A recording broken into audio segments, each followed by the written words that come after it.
Assalamualaikum warahmatullahi wabarakatuh dan salam sejahtera. Kurang daripada keluhan guru-guru, guru mata pelajar, guru kelas dan juga maklum balas yang saya dapati daripada pihak ibu bapa atau murid sendiri berkenaan kesukaran yang mereka hadapi khususnya untuk mengaktifkan akaun Delima. Dan tambahan lagi ada sesuatu tugas yang baru iaitu untuk mengaktifkan IQ Nilam. Jadi saya mengambil inisiatif sebagai satu usaha untuk memberi panduan seringkas tentang cara bagaimana anak-anak kita boleh mengaktifkan akaun Delima masing-masing. Dan kita faham bahawa peranti ataupun peralatan IT yang ada di rumah tidaklah semua yang ada. Jadi kita hari ini akan tunjukkan cara-cara bagaimana untuk mengaktifkan ataupun login kali pertama akaun Delima dengan menggunakan telefon bimbit. Kita tunjukkan cara-cara untuk login akaun Delima dengan menggunakan telefon bimbit. Mula-mula pada paparan telefon bimbit anda, kita cari web browser. Contohnya di sini kita gunakan Google Chrome. Kemudian saya telah pautkan login page Delima di laman web sekolah. Jadi laman web sekolah, alamat dia iaitu typekan http://gg.gg/ppskskt. Dan tekan right. Okey, baiklah, ini ialah paparan nama web sekolah. Kita boleh lihat di dalamnya. Baiklah, antara yang kita nak lihat hari ini ialah ruangan untuk kita login ke Delima. Jadi kita boleh scroll ke bawah. Okey, di bawah sini ada ikon Delima. Jadi kita terus boleh tekan ikon tersebut. Okey, satu paparan yang kita dapat lihat di sini ada dituliskan itu log masuk, senarai email guru dan juga email murid-murid.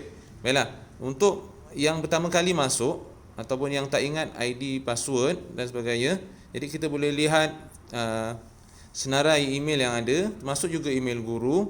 Baiklah, kita lihat contoh ni sebagai satu contoh. Kita tunjukkan email murid tahun 2 dan ini tahun lepas sebenarnya. Jadi dia sekarang murid-murid ini berada dalam tahun 3. Jadi kita gunakan email tahun 2.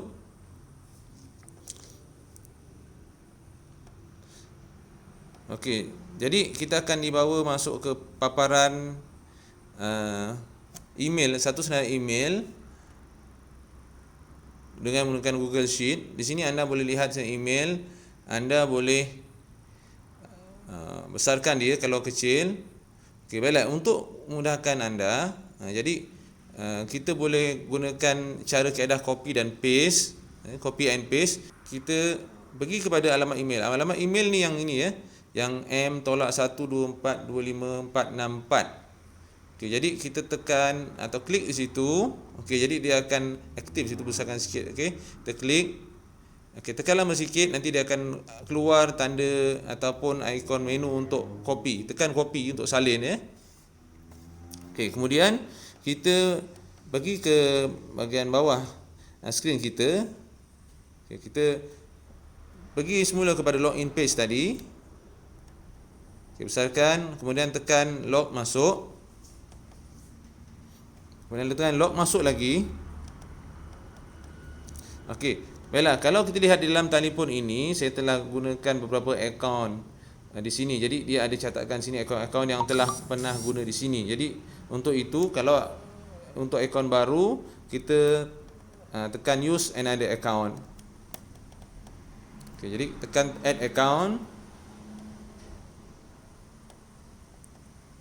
Okey, jika ada kita punya skrin ada password, kita masukkan password dulu. Okey. Baiklah, kemudian kita masukkan alamat email tadi. Okey, kita tak perlu tulis, kita paste saja. Jadi tekan bahagian email tersebut, tekan lama sikit, keluar perkataan paste, tekan paste. Okey, dia dah terus terpapar. Okey, dia akan terus salin di situ. Kalau tulis boleh, tapi takut silap. Okey, kemudian kita tekan next. Okey, sekarang dia minta kita password. Jadi kita balik semula kepada paparan email tadi. Okay, kita pergi kepada password sementara. Okay, kita klik dan tekan copy. Kemudian pada bahagian password tadi kita tekan paste kan. Okay, kalau takut salah, kita lihat password dia. Okay, sama tak? Okay, dia sebenarnya password sementara dia ni sama nombornya dengan email. Okay, jadi kemudian tekan next. Okey, jadi di sini dah berjaya masuk ya. Jadi untuk seterusnya kita accept lah, kita terima. Ini kita dah berjaya masuk kali pertama untuk login. Sekarang ni tugas kita ialah untuk menukarkan password sementara tadi kepada password yang baru. Kita pergi kepada senarai email tadi. Okey. Kita lihat murid yang keempat tadi. Okey, kita dah buatkan password jadi kita klik di situ. Tekan lama sikit, keluar copy, kita tekan copy. Kemudian pergi pada ruangan password tu. Tekan, kemudian tekan paste. Okey, confirm tu masukkan sekali lagi password tadi. Okey, untuk melihat kita tekan show password. Okey, dia dipaparkan. Ini ada kesilapan sikit, dia copy lebih ni.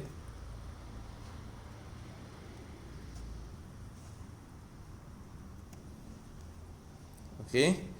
Kemudian tekan next. Okey, baiklah, ini dah berjaya Jadi kita tekan agree.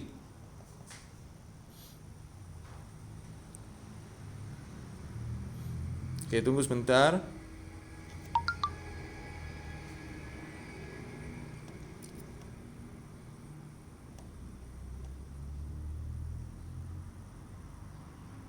Okey.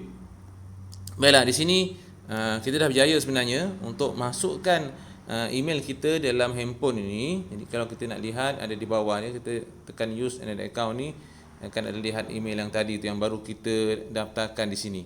Okey, jadi tekan add, tekan saja. Okey, jadi maknanya dia dah, email ni dah ada masuk dalam. Kita dah setkan email yang baru tadi di sini. Okey, kita dah buat dua perkara, satu dah login dan aktifkan sekali. Okey, baiklah. Jadi kita boleh back balik untuk kita masuk yang seterusnya Tadi kita dah berjaya login dan setkan password di dalam handphone ini. Kita dah masukkan email dan password. Baiklah, sekarang kita nak lihat apa yang ada dalam Delima. Baiklah, sebagaimana tadi kita tekan semula web browser. Di sini kita gunakan Google Chrome. Okey. Baiklah, kita akan dapat lihat satu senarai ID guna sini dan kita ingat tadi kita dah masukkan beberapa ID murid. Jadi kita boleh pilih saja. Jadi kalau katakan handphone ini dikongsi oleh beberapa orang anak kita ataupun beberapa orang adik-beradik, jadi tak ada masalah sebenarnya. Kita boleh switch account. Maksudnya kita boleh berkongsi. Jadi sekarang yang terakhir tadi kita masuk email yang bawah sekali tu, jadi kita tekan saja. Okey. Okey, dia automatik masuk dalam paparan Delima. Sebab tadi kita dah login page sebenarnya, tinggal tunggu dia nak masuk ke dalam paparan ini. Cuma tadi pada peringkat awal kita perlu tetapkan email yang kita nak gunakan.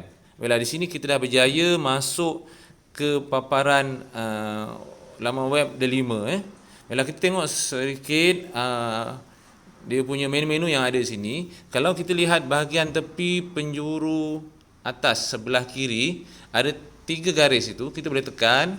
Kita boleh lihat ada menu-menu di situ Baiklah, kita lihat yang ini ada 3 ikon ni, iaitu beg sekolah, beg guru dan juga bangunan sekolah. Jadi ini ialah simbol-simbol untuk memudahkan kita, khususnya murid-murid yang di peringkat tahap 1, dia mengenali suatu ikon tu untuk maksud tertentu. Jadi kalau ikon gambar beg sekolah itu maksud murid punya. Kalau beg guru tu maksudnya ini untuk page untuk guru, dan juga gambar bangunan sekolah tu itu ialah page untuk admin sekolah. Jadi kalau untuk murid-murid, dia tekan ikon menu murid. Okey. Kalau untuk murid, menu murid, lihat. Okey, di sini dia minta kita pilih lagi ikon mana, sebab tadi kita ada masuk beberapa email murid. Kalau dilihat di sini ada 3 email murid. Okay, jadi kita pilihlah. Tadi katakan kita yang masuk terakhir tadi, yang bawah sekali itu kita tekan, kita pilih dia. Okey, dia akan masuk paparan yang seterusnya. Jadi yang ini adalah menu murid. Ini menu para murid ni, apa yang ada di sini. Jadi ada buku teks digital, aktiviti, aplikasi, pusat sumber dan sebagainya. Jadi murid-murid boleh jelajah sendiri, boleh explore, boleh cuba. Okey, baiklah. Kita nak tengok dalam Google Classroom. Jadi Google Classroom ni salah satu aplikasi yang ada dalam Delima. Baiklah, kita lihat pada menu aktiviti yang gambar roket ni, lihat aktiviti. Okey, jadi inilah yang saya beritahu tadi, iaitu Google Classroom. Kita tekan menu Google Classroom.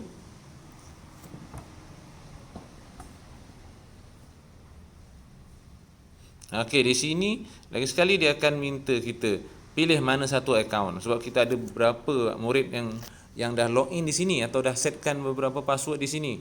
Jadi kita pilih. Okey. Tekan try account. Okay, pilih yang bawah contohnya. Okey, kita boleh sama ada guna browser tadi, ataupun ini jika kita dah set ataupun installkan siap-siap Google Classroom di Play Store, boleh juga di sini. Okey. Jadi kalau contohnya kita nak guna web browser pun boleh, tekan web browser just one.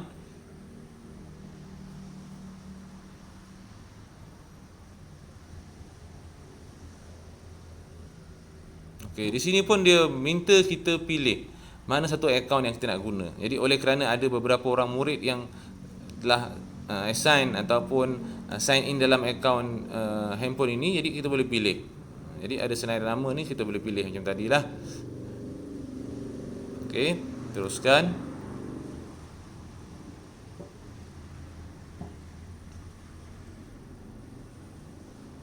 Okey, continue. Okey, sekarang kita pilih mana satu kita punya peranan. Kalau murid kita boleh I am student. Okey.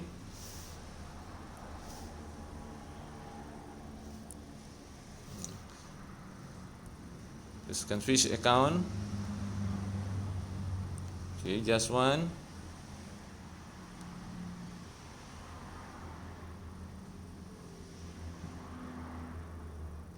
Okey, baiklah. Ada perkataan join di sini. Kalau ada kelas, kalau ada guru-guru dah buat kelas, tekan join. Sekarang ni belum ada lagi, tak apa.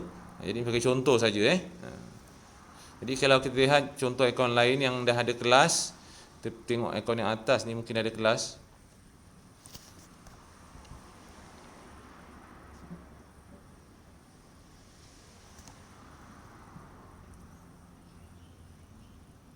Oleh kerana dia ada beberapa akaun, dia sentiasa akan tanya mana satu akaun yang kita nak guna.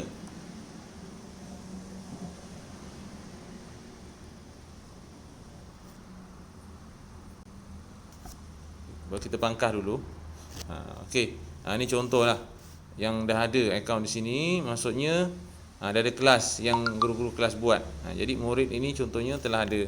Ini sebenarnya tadi yang kita setkan murid tahun 2, tapi oleh kerana tahun 2 tu belum ada kelas. Jadi bila guru kelas atau guru mata pelajaran dah setkan Google Classroom untuk kelas dia, dah invite dia, barulah ada paparan macam ini.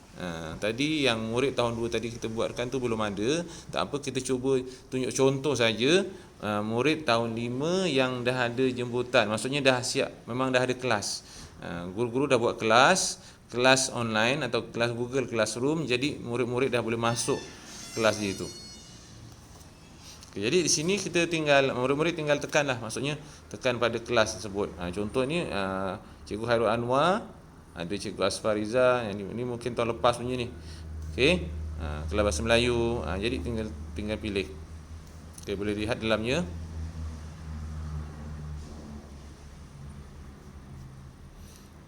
Okey, kalau kita lihat di sini kelas 5 Arif, ada ruangan Meet link. Maksudnya kalau begini bermaksud kelas ini telah ada kelas Google Meet. Jadi kalau andai kata cikgu kelas ini sedang online, murid-murid boleh menyertai dengan menekan Meet link ni, alamat Meet link ni, tekan saja dia akan bawa ke dalam satu forum ataupun online meeting. Okey. Cuba kita tekan. Okey, kita pilih account.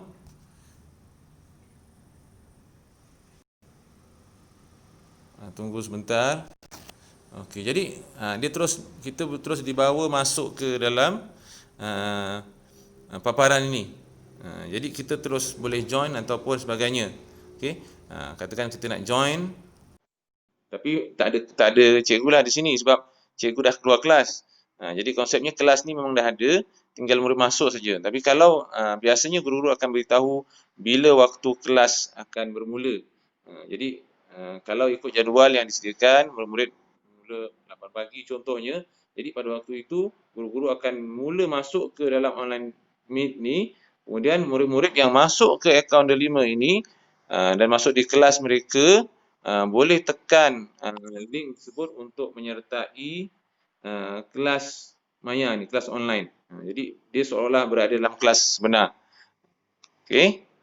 Jadi dan ini juga murid-murid juga boleh invite kawan-kawan dia untuk masuk ke kelas mereka. Ini sebagai contoh ya. Jadi hari ni sekarang ni kita buat waktu tiada kelas sebab ni petang. Petang tak ada kelas tapi tak apa kita cuba. Jadi kalau kebetulan ataupun pada jadual waktu yang ditetapkan di mana ada kelas, jadi akan ada ramai lagi murid-murid yang berada dalam kelas ini. Okey, kita tamatkan. Kalau kita nak tamatkan, tekan. Dia ada seolah macam telefon ni, tekan yang warna merah ni. Kalau kita nak bercakap ataupun nak share video, kita boleh setkan sini nak cakap, kita tekan gambar mikrofon tu ataupun kita nak hantar. Kalau kita nak ada mengenai mesej pun boleh. Baiklah, kita tak ada kelas hari ni, petang ni tak ada kelas, kita tekan batu merah tu. Okey, baiklah. Setakat itu dahulu kita yang nak tunjukkan hari ini. Kita dah pergi jauh sebenarnya. Daripada kita login tadi, berjaya aktifkan, tukar password, kemudian kita tengok menu-menu yang ada dalam delima, kemudian kita cuba masuk dalam Google Classroom dan kita melangkah lagi masuk ke kelas dan kita jumpa kelas yang ada Google Meet dan kita boleh masuk dalam Google Meet.